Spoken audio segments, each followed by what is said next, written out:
Let's go! Myles Brennan said one thing, and I mean one thing, in his 15-minute press conference that blew me away. You know, it's funny, Coach Ensminger called me Saturday night, and we were talking about, you know, things that we saw on film and things that I liked and what I didn't like, and I had some input on some new routes, and today we put those routes in. And it's very good news if you're an LSU fan. So, subscribe. Let's go. It's a race to 1,000 before the season. I know it's just a few days, but still, let's do it. Let's go. So yeah, Myles Brennan basically said Scott Linehan and Steve Ensminger got his input on what plays to run. LSU pays both Steve Ensminger and Scott Linehan in total over $1 million a year. And don't forget, LSU has all these offensive analysts on staff now, including Russ Callaway. And it doesn't matter how many offensive minds you put at the table,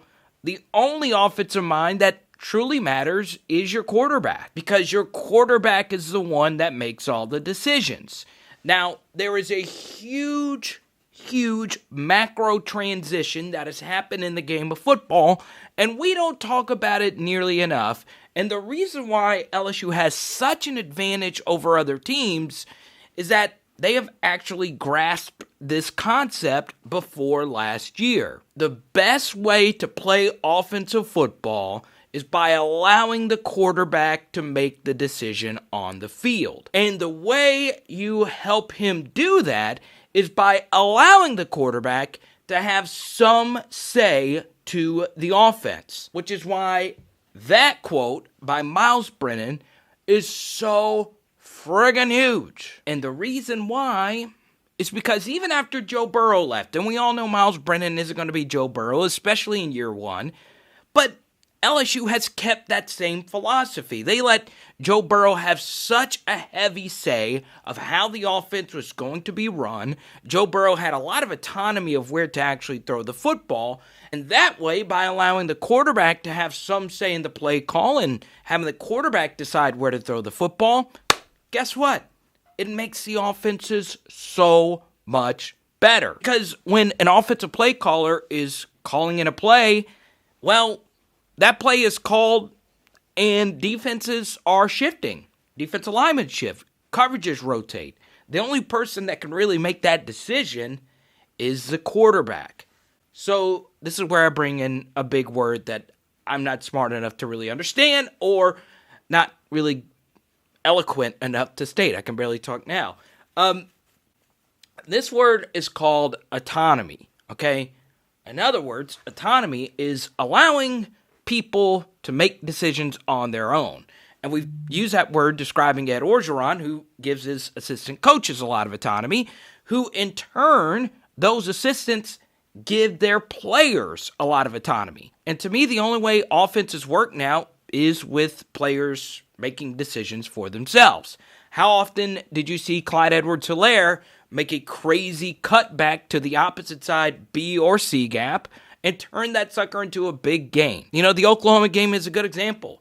They decided to double Jamar Chase, who was LSU's best receiver last year, and that's a large reason why Justin Jefferson went for 4 touchdowns in the first half. That's why LSU was so unstoppable. They had great play callers, they had great playmakers, but ultimately it was allowing Joe Burrow to, be Joe Burrow. And that was a leap of faith because they didn't know Joe Burrow was going to be Joe Burrow. So allowing your offense to rotate to where your quarterback makes the decision is a pretty drastic change. So Steve Ensminger calling Myles Brennan on a Saturday night like that to ask him which plays that he likes, not only to ask Myles Brennan that question, but also to say, what routes do you like? And then Myles Brennan confirms that they immediately installed said routes. And I really do think coaches, and it doesn't matter who you are. I have a good friend that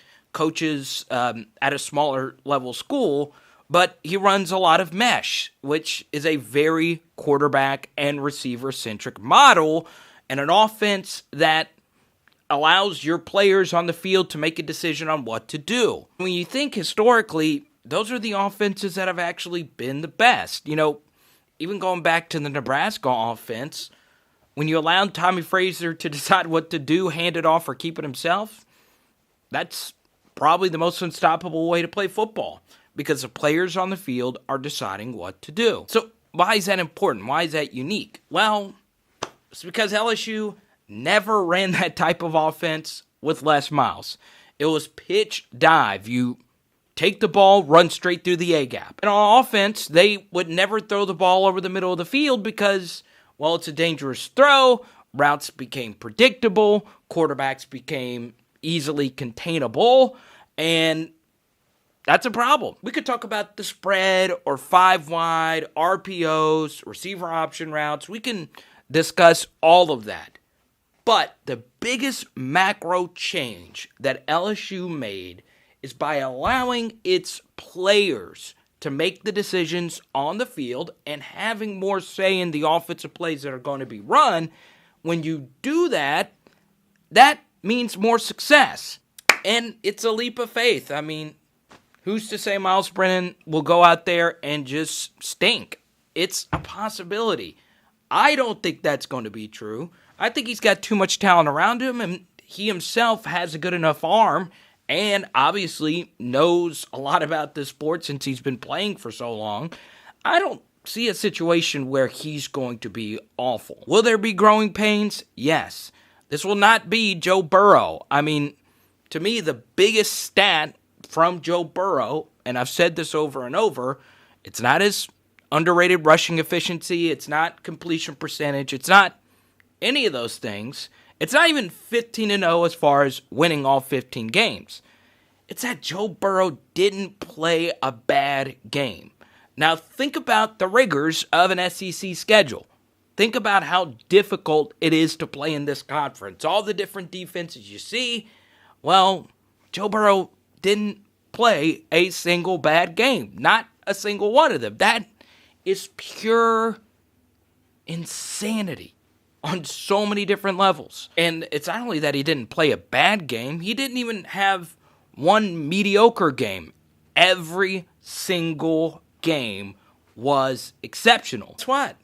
That's not going to happen this year. In fact, that'll probably never happen again at LSU. It's ridiculous, even when you think about it even further, that you go out and play 15 exceptional games, 15 beyond belief performances, and it's just not going to happen again. It won't. So with Myles Brennan, there's going to be some growing pains. There'll probably be 2 or 3 games on the schedule this year that he's not really going to be all that good. Just expect it.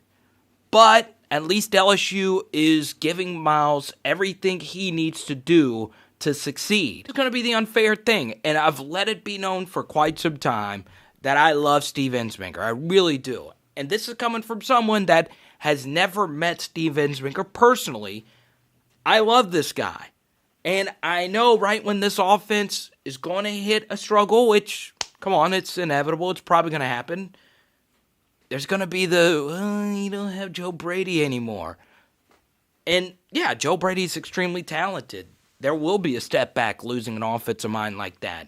I mean, I look at Carolina, they've actually moved the football with a new quarterback and a hobbled now Christian McCaffrey. So it's clear Joe Brady was very talented. If the offense stinks a little this year or has a few games where you're like, don't put it on Myles, don't put it on Steve Ensminger, just put it on there's going to be a step down. Now, if next year, Eric Gilbert year number 2, Kayshon Boutte year number 2, more experienced offensive line. If next year the offense hits a snag, that's different. But this year, just be ready for it. Boom! Hope you enjoyed this video. This was a lot of fun. Guys, the live stream was phenomenal. Don't forget, after Saturdays, we're going to have some incredible live streams. Everything you want to get off your chest about the game against Mississippi State. Right after the game ends, we will be live on this very YouTube channel. The comments were coming. I know we always do subscriber shout out, but I mean, heck, we're well over 500 now. You guys know what we got to do. We got to get to 1,000, okay? Shout out to Cliff, Plum, everyone that comments. There was such intense debate, and I love it. This is what this is going to be about. Rob commented on this in our last video. I just want to give you a different perspective. I want to cut the fat, focus on a topic each and every video, and have a deep discussion about it. That's what sports is supposed to be about. Debate, diving deeper into this crazy sport that we love so much. That is indeed college football. Boom! Power. Our LSU. Boom! You know, we had tacos. I think we got some leftover tacos. God.